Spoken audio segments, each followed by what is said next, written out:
But really, I didn't have any sort of inspiration other than my grandfather had a Minolta X700, and I asked him if I could use it one day.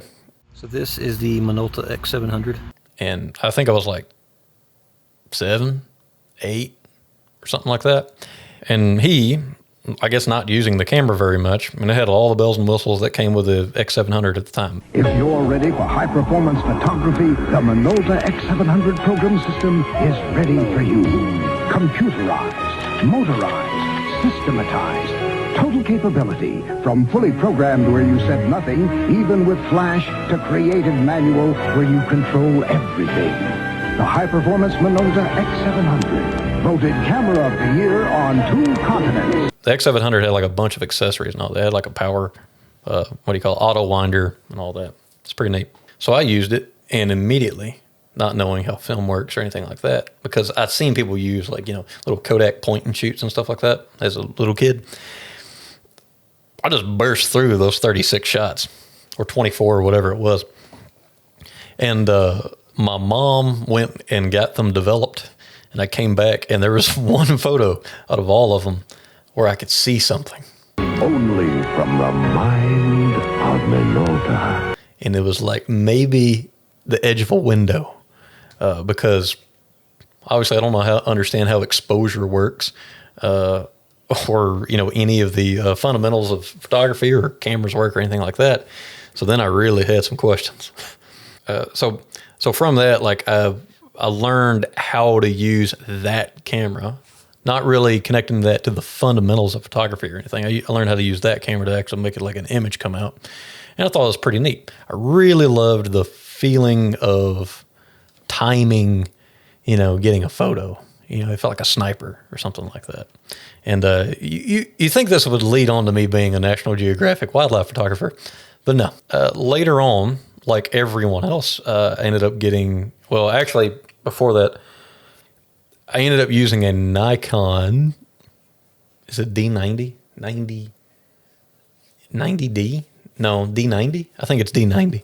But I used that camera. And that camera was absolute trash, but great at the same time. It was amazing using it.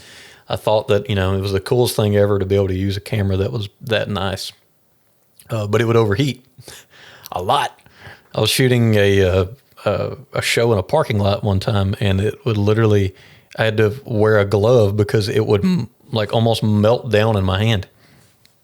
And then from that, I moved on to a T3i, like everyone else did. And that really got not only my start in photography, but video. I kind of got into video the same way that everyone else would, other than the fact that I did have small video cameras in between that time. I had the X700 and the T3i or whatever.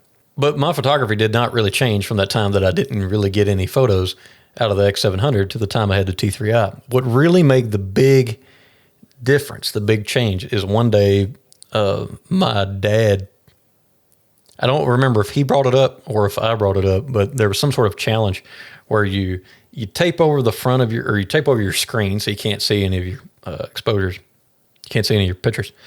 And then you go out and you take 36 shots, right? So you get 36 shots, so you're basically simulating you shooting on film. And you can't shoot in auto or anything like that, or not even aperture priority, shutter priority, or anything like that. And that's what I did. I really got a feeling for looking at something and having a vague idea of what my exposure settings should be. So from that, I then went on to try different other ways of gamifying myself, because they made the photos feel, more substantial. The other thing I did was I could take as many shots as I wanted to, but I had to delete every one of them but 10. And I gave myself a time limit. So if I would go to everything that I possibly could. If someone was going down to a swap meet, or someone was going to a gravel pit, I'd want to go. And I'd go and hop in the car with them, and I'd give myself an hour. So I had an hour. I could take as many pictures as I want to. I'd burn through 1,000 photos, that poor shutter.